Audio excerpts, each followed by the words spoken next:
तो मूल अधिकार और निदेशक तत्व। मूल अधिकार क्या है? एक तरह से एक गारंटी है कि नागरिकों को मिलेगा ही मिलेगा, ठीक है। और निर्देश, ये निदेशक तत्व क्या है? निर्देश है किसके लिए? राज्य को, कि जो काम जो दिया गया है निर्देश करना चाहिए। लेकिन जब राज्य कभी कभी ये करने लगती है, निदेशक तत्वों का पालन करने लगती है, तो कभी कभी ये अधिकारों का उल्लंघन हो जाता है। तो यहाँ पे टकराव की स्थिति बन जाती है दोनों में, ठीक है। टकराव हो जाता है, इस तरह से टकराव, बिजली कड़क जाती है, ठीक है ना। तो कैसे टकराव की स्थिति होती है? एक और मूल अधिकारों की न्यायोचितता, मतलब कि उसके लिए हम जा सकते हैं कोर्ट। और निदेशक तत्वों की गैर न्यायोचितता, मतलब कोर्ट नहीं जा सकते। एक और तो ये है कि मूल अधिकार न्यायोचित है और निदेशक तत्व गैर न्यायोचित है। दूसरी ओर क्या है? निदेशक तत्वों, अनुच्छेद 37 में लिख दिया गया है कि उसको लागू करने के लिए राज्य की नैतिक बाध्यता ने दोनों के मध्य टकराव को जन्म दिया है, क्योंकि इसमें राज्य की नैतिक बाध्यता कर दी गई है, ठीक है ना। 37 में क्या किया था? राज्य को नैतिक रूप से बाध्य कर दिया कि राज्य इनके लिए जो भी शासन चलाएगा उसमें मूलभूत रहेगा, ठीक है। राज्य के शासन में मूलभूत रहेंगी ये, मतलब उसको ये करना चाहिए, बहुत इंपॉर्टेंट है। क्या होता है? ये टकराव की स्थिति, मतलब एक तरफ उसको गारंटी दे दी गई है, दूसरी तरफ क्या कर दिया? राज्य को बाध्य कर दिया गया है नैतिक रूप से। तो यह स्थिति संविधान लागू होने के समय से ही है। जब संविधान लागू हुआ था तब से है। पहला केस क्या था? सबसे पहला केस आया था चंपाकम दोरई राजन। चंपाकम दोरई राजन मामले में 1951 में केस आया था, ठीक है। चंपाकई दोरई राजन, चंपाकम दोरई राजन 1951 मामले में आया था। सुप्रीम कोर्ट ने, उच्चतम न्यायालय ने क्या कहा था कि निदेशक जो है सिद्धांत और मूल अधिकारों के बीच किसी तरह के टकराव में मूल अधिकार ही प्रभावी होंगे, ठीक है। तो उस समय सुप्रीम कोर्ट ने क्या कहा था? अब देखो इसको, एक उस पेज पे ना सारे के सारे वो लिखना, ठीक है। जैसे पहला क्या था? चंपाकम दोरई राजन 1951 इसने क्या कहा था सुप्रीम कोर्ट ने? कि मूल अधिकार जो है वो बड़ा होगा, ठीक है। मूल अधिकार को बड़ा बताया, ठीक है ना। मूल अधिकार क्या आ गया? अगर दोनों में टकराव होता है तो मूल अधिकार प्रभावी रहेंगे, ठीक है। लड़ाई किसकी चल रही है? लड़ाई चल रही है मूल अधिकार और निदेशक तत्वों की।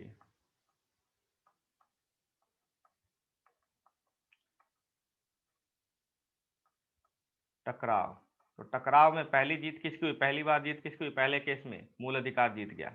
अब तो आगे चलते हैं, मूल अधिकार प्रभावी होंगे।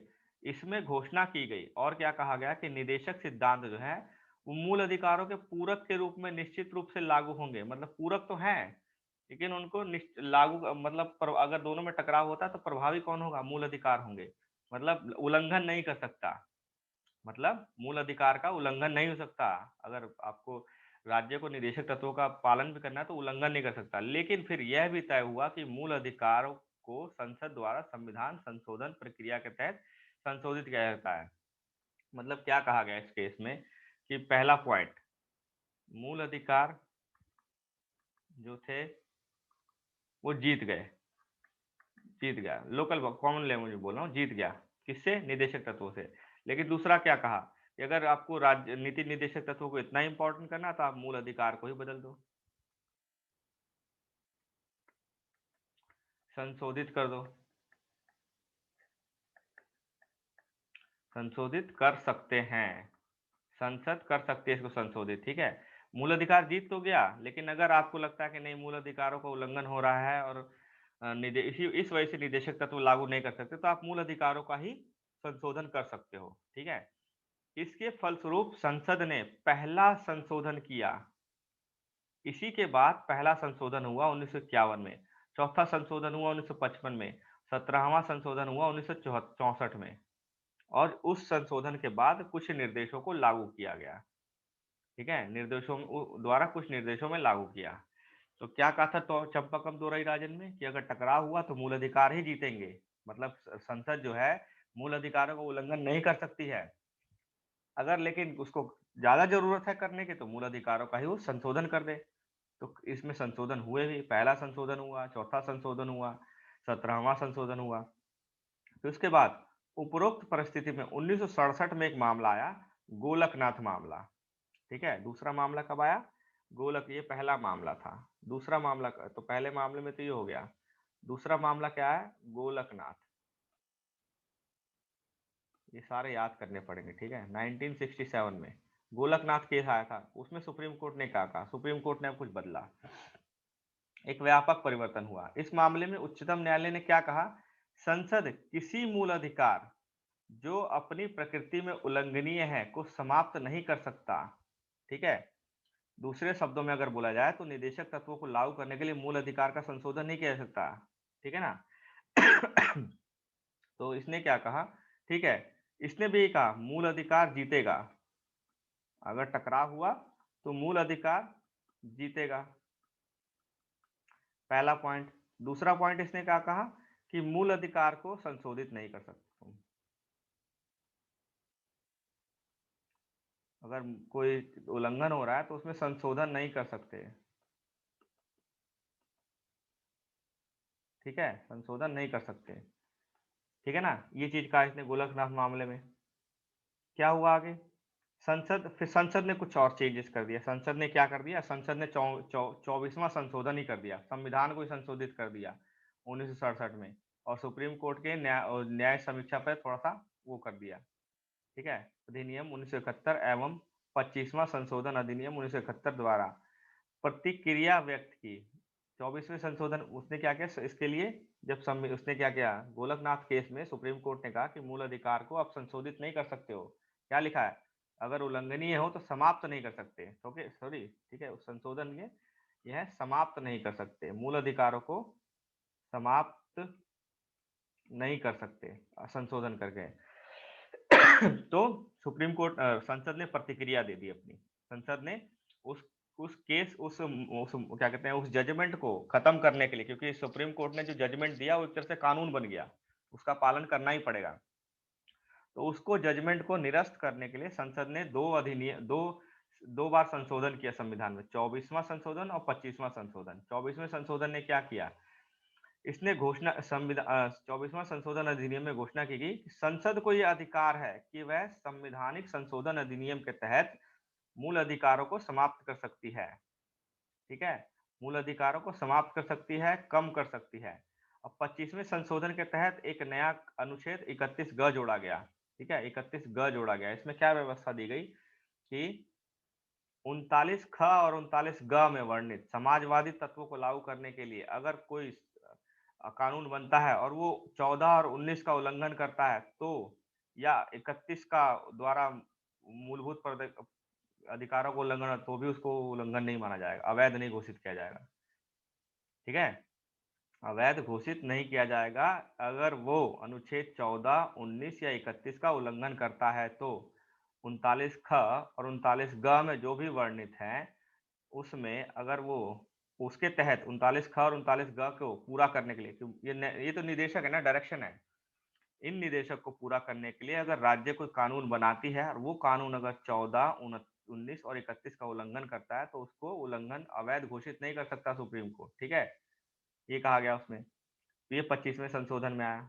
24वें में आया कि संविधान खत्म कर सकती है मौलिक अधिकारों को, और 25वें में आया कि अगर इसके लिए इन दोनों को पूरा करने के लिए अगर कोई कानून लाती है और वो 14, 19 और 31 का उल्लंघन भी कर रहा है अगर वो कानून, तो उसको अवैध घोषित नहीं करेंगे वो कानून को। फिर दूसरी बात है कि ऐसी नीति को प्रभावी बनाने की घोषणा करने वाले किसी भी विधि को न्यायालय में इस बात पर चुनौती नहीं दे सकती कि वह ऐसी नीति को प्रभावी नहीं करता। ठीक है ना? देखो, तो इसके बाद क्या हुआ? ठीक है, समझने वाली बात है, इंपॉर्टेंट है, ध्यान से समझना। तो इसने दो संशोधन किए। देखो, 1967 में गोलकनाथ केस आया था, 67 में आया था गोलकनाथ केस। सुप्रीम कोर्ट ने कहा था कि मूल अधिकार को अगर टकराव होगा तो मूल अधिकार ही जीतेंगे, और अगर आपको लगता है कि आप इस केस में मूल अधिकारों को समाप्त कर दो या फिर संशोधित कर दो अपने क्या कहते निदेशक तत्वों को लागू करवाने के लिए, तो वो नहीं चलेगा। वो नहीं चलेगा। आप समाप्त नहीं कर सकते मूल अधिकारों को किसी कीमत पे, उनका उल्लंघन नहीं कर सकते। गोलकनाथ केस में सुप्रीम कोर्ट ने कह दिया। फिर संसद ने अपनी प्रतिक्रिया दे दी। क्या कहा उसने? उसने क्या किया? संशोधन ही कर दिया संविधान का। 1971 में 2 संशोधन किए, 24वां संशोधन और 25वां संशोधन। 24वें संशोधन में संसद को पावर दे दी गई। पहले पावर डायरेक्ट रूप से नहीं दी गई थी। अब क्या, संसद को पावर दे दी गई 368 में कि वो मूल अधिकारों को समाप्त कर सकती है या कम कर सकती है। ठीक है। और दूसरा संशोधन क्या हुआ? 25वां संशोधन हुआ। इसमें क्या कहा? उसमें क्या पावर दी गई कि अगर संसद 39 ख और 39 ग को लागू करवाने के लिए कोई कानून बना रही है किसी कानून के थ्रू, और वो कानून अगर 14, 19 और 31 का उल्लंघन भी करता है तो उसे अवैध नहीं कहा जाएगा। और दूसरी बात क्या की कि जो भी कानून बनेगा उसकी न्यायिक समीक्षा नहीं होगी। इसके तहत जो भी कानून बनेगा उसकी न्यायिक समीक्षा नहीं होगी। एक तरह से ये बोला, ठीक है, न्यायिक समीक्षा नहीं होगी। इसके बाद प्रतिक्रिया आई सबसे बड़े मेजर केस में, केशवानंद भारती केस में। अब सुप्रीम कोर्ट को कुछ करना था। 1976, ठीक है, सुप्रीम कोर्ट ने अपना दिया, सुनाया। सॉरी 3 में 1973 में केशवानंद भारती केस आया, सबसे इंपॉर्टेंट केस आया। इसमें क्या कहा? उच्चतम न्यायालय ने अनुच्छेद 31 ग के उपरोक्त दूसरे प्रावधान को, ये किसके थ्रू आया था? ये वाला जो 25वां अनुच्छेद 25वां संशोधन हुआ था, इसमें 31 ग जोड़ा गया था। 31 ग में ही दो चीजें जोड़ी गई थी। ठीक है, 31 ग के अंदर दो चीजें जोड़ी गई थी। इसके अंदर ये बना था और इसके तहत क्या बना था? दो प्रावधान बने थे। तो उसने क्या कहा? केशवानंद भारती केस ने एक पहला क्या कहा कि दूसरा जो है ना, ये सेकंड वाला जो है, ये निरस्त है, अवैध, ऐसा कुछ नहीं होगा। सुप्रीम कोर्ट हर चीज को देख सकता है, न्यायिक समीक्षा हर चीज की होगी। तो उसने 31 ग के दूसरे प्रावधान को इस आधार पर असंवैधानिक और अवैध घोषित किया कि न्यायिक समीक्षा संविधान की मूल विशेषता है। इस केस में, केशवानंद भारती केस में, मूल विशेषता डिसाइड कर दी थी ना, क्या क्या मूल विशेषताएं जिसको छीन नहीं सकते। ठीक है, लेकिन अनुच्छेद 31 ग के प्रथम प्रावधान को संवैधानिक माना गया। मतलब ये केस ऐसा था, गोलकनाथ केस ऐसा था, जब तक गोलकनाथ केस तक तो सुप्रीम कोर्ट ये मानती थी कि मूल अधिकार ही जीतता रहेगा। गोलकनाथ केस तक दो जो केस हुए, चंपकई दोरई राजन, की मूल अधिकार जीतेगा। दूसरे केस में क्या कहा कि मूल अधिकार जीतेगा। लेकिन केशवानंद का भारती केस में कहा नहीं, पहला पॉइंट तो यह है कि तुम न्यायिक समीक्षा तो होगी होगी, लेकिन जो दूसरा पॉइंट इसमें कहा गया कि मूल अधिकार जो, मान लीजिए यहाँ तो जीत रहा है ना, 29 का और 31 ग का जो पहला पार्ट है वो वैध है, सही है। मतलब इसका मतलब क्या हुआ कि कहीं कहीं पर मूल अधिकार हारेगा। लोकल भाषा में बता रहा हूं, मूल अधिकार हारेगा। अगर 39 ख और 39 ग के अंदर कोई कानून आता है और जो 14, 19 और 31 का मूल अधिकारों का उल्लंघन भी करता है, तो वो मूल अधिकारों का उसके बेस पे अवैध नहीं माना जाएगा। तो यानी मूल अधिकार हार गए यहाँ पे। ठीक है, तो पहला केस आया था जिसमें मूल अधिकारों को हराया गया, मतलब थोड़ा कम कर दिया गया था, वो था केशवानंद भारती। ठीक है ना। संसद तो हमेशा चाहेगी, मतलब जो राज्य में बैठा हुआ सरकार है वो हमेशा चाहेगी कि मूल अधिकार कमजोर रहे ताकि उसकी ताकत बढ़ती रहे। मूल अधिकार कमजोर होगा, संसद की ताकत बढ़ेगी, काम करने के लिए उसको और जगह मिलेगी। ठीक है, वो और नए नए कानून बनाने लग जाएगी। तो मूल अधिकार जब तक है वो संसद की ताकत पर नियंत्रण रखेगा। तो संसद तो 1951 से ही लेकर चालू था मूल अधिकारों को थोड़ा सा उस पर मूल अधिकारों पर नियंत्रण करने के लिए। लेकिन जो कोर्ट केसेस थे उसमें कभी वो जीत नहीं पाता था, मतलब चाहे चंपकई दोरई राजन केस हो या गोलकनाथ केस हो। ठीक है, दोनों में यही हुआ था। लेकिन केशवानंद भारती केस में पहली बार क्या हुआ कि उसने बोल दिया नहीं, कुछ को लागू करने के लिए, यानी 39 ख और 39 ग जो निदेशक तत्व हैं, इनको अगर लागू करवाना है और वो अगर मूल अधिकारों का उल्लंघन भी कर रहे हैं, कुछ मूल अधिकारों का 14, 19 और 29 का उल्लंघन भी कर रहे हैं, तो भी वो अवैध नहीं होगा। वो कानून जो 39 ख और 39 ग के तहत बनाया था, मतलब निदेशक तत्व जीत जाएंगे यहाँ पे। ठीक है, यहाँ तक क्या था, केशवानंद भारती केस में ये चीजें हो गई थी। फिर 42वां संशोधन हुआ। इसमें क्या कहा, 31 ग के दूसरे को तो खत्म कर दिया ना इसने कि भाई न्यायिक समीक्षा तो होगी होगी। ठीक है, तो 42वां संशोधन फिर हुआ। उसने क्या कहा कि 31 ग को बढ़ा दिया। उसने कहा सिर्फ 39 ख और 39 ग नहीं, जो भी निदेशक तत्व हैं अगर उनको लागू करवाना चाहती है सर राज्य, उसके लिए कोई कानून बना रही है और वो किसी भी अगर मूल अधिकार का उल्लंघन कर रहे हो, ठीक है, तो उसको संरक्षण दिया जाएगा, मतलब उसको अवैध घोषित नहीं किया जाएगा। ठीक है, पहले क्या था 25वें संशोधन में क्या कहा गया था कि अगर सिर्फ 39 ख और 39 ग, जो 39 ख और 39 ग है क्या, 39 ख और 39 ग पर जो चर्चा हो रही है उसमें है क्या चीज, ये 39 है, ये निदेशक तत्व है, ठीक है ना, सारे निदेशक तत्व हैं। उसमें 39वां निदेशक तत्व जो है उसमें ख पाठ और ग प्रावधान में क्या दिया गया है, समुदाय के भौतिक संसाधनों का स्वामित्व और नियंत्रण का बंटवारा इस तरह हो कि सामूहिक हित का सर्वोत्तम रूप का से साधन हो, जिससे सामूहिक हित का सर्वोत्तम रूप से साधन हो, मतलब बंटवारा बहुत अच्छे से किया जाए समुदाय के भौतिक संसाधनों का। जैसे जल जमीन उत्पादन खेती बाड़ी जो होता है उसका बंटवारा जो हो वो सामूहिक हित के लिए हो, मतलब ऐसा नहीं कि एक आदमी बहुत ज्यादा ले रहा है, बहुत ज्यादा हो। और ग में क्या लिखा गया, आर्थिक व्यवस्था इस तरह हो कि धन और उत्पादन साधन इसका सर्व साधन के लिए अहितकारी संकेंद्रण ना हो, मतलब किसी एक के पास संकेंद्रित ना हो जाए, मतलब दोनों के अंदर समाजवादी तत्व है। समाजवाद का मतलब क्या था, समाजवाद के अंदर ये था ना कि बंटवारा जो होगा, उत्पादन का बंटवारा जो होगा,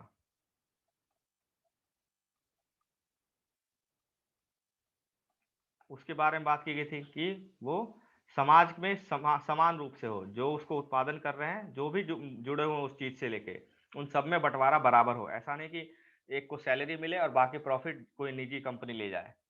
समाजवादी कॉन्सेप्ट में क्या होता है कि सबको मिलता है, उस प्रॉफिट सब में बंटता है, ठीक है ना, ठीक है, समझ गए। तो ये 39 ख और 39 ग में क्या लिखा गया कि समुदाय के भौतिक संसाधनों का स्वामित्व और नियंत्रण सामूहिक हित में हो, ठीक है, सामूहिक हित में हो। दूसरे ग में क्या लिखा है, अर्थव्यवस्था में इस तरह हो कि धन और उत्पादन केंद्रित ना रह जाए एक के पास, कहीं एक जगह केंद्रित ना हो जाए और बाकी लोग गरीब ना रहें। तो इन दोनों को लागू करवाने के लिए अगर कोई कानून बनता है और वो कानून अगर 14, 19 और 31 का उल्लंघन करता है तो उसे अवैध नहीं माना जाएगा। यही था 31 ग के अंदर, यही था ना 31 ग के अंदर कि अगर इन दोनों को लागू करवाने के लिए, मतलब अगर सरकार ऐसा कोई कानून बनाती है जिससे कि भौतिक संसाधनों का बंटवारा ठीक ढंग से हो या फिर अर्थव्यवस्था में धन केंद्रित ना हो किसी एक के पास, इसके लिए अगर कोई कानून भी बनाती है और वो कानून अगर 14, 19 और 31 का उल्लंघन भी करता है तो उसे अवैध नहीं घोषित किया जा सकता। ये था 31 ग के अंदर, ठीक है, ये था ना 31 ग के अंदर। उसके बाद क्या लिखा गया है, तो बाद में क्या हुआ, 42वां संशोधन हुआ। 42वें संशोधन में क्या कहा गया था,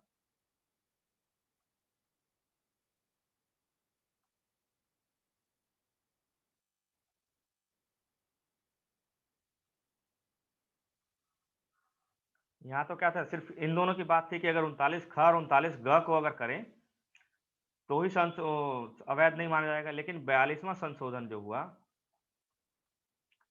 1976, ठीक है, 42वां संशोधन हुआ, इसमें क्या कहा गया कि सिर्फ 39 ख और 39 ग नहीं बल्कि किसी भी निदेशक तत्व को अगर लागू करवाना है, तत्वों को लागू करवाना है और वो 14, 19 और 31 का उल्लंघन करते हो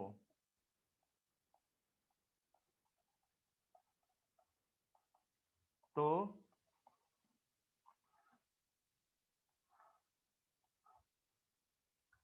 तो अवैध नहीं घोषित किया जाएगा कानून को, अवैध नहीं होगा वो कानून, ठीक है। तो अब क्या था, पहले क्या था, सरकार का 25वें संशोधन में बोला था, इसमें क्या किया, 31 ग को ही संशोधित किया फिर से, 31 ग को ही संशोधित किया ना इसमें। 31 ग में क्या था पहले कि 39 ख और 39 ग को अगर लागू करवाने के लिए कोई भी कानून बनता है और वो अगर 14, 19, 31 का उल्लंघन करता है तो कुछ नहीं होगा। लेकिन अब क्या बोल रही है सरकार कि अगर ये निदेशक तत्व हैं, जैसे कि इनमें से किसी को भी लागू करवाने के लिए, इनमें से किसी को भी लागू करवाने के लिए अगर कोई कानून बनाती है सरकार और वो 14, 19 और 31 का उल्लंघन करता है तो उसे अवैध नहीं माना जाएगा। लेकिन ये तो गड़बड़ हो जाएगी। तो इसके बाद केस आया, ठीक है। इसके बाद क्या हुआ, आगे चला मामला।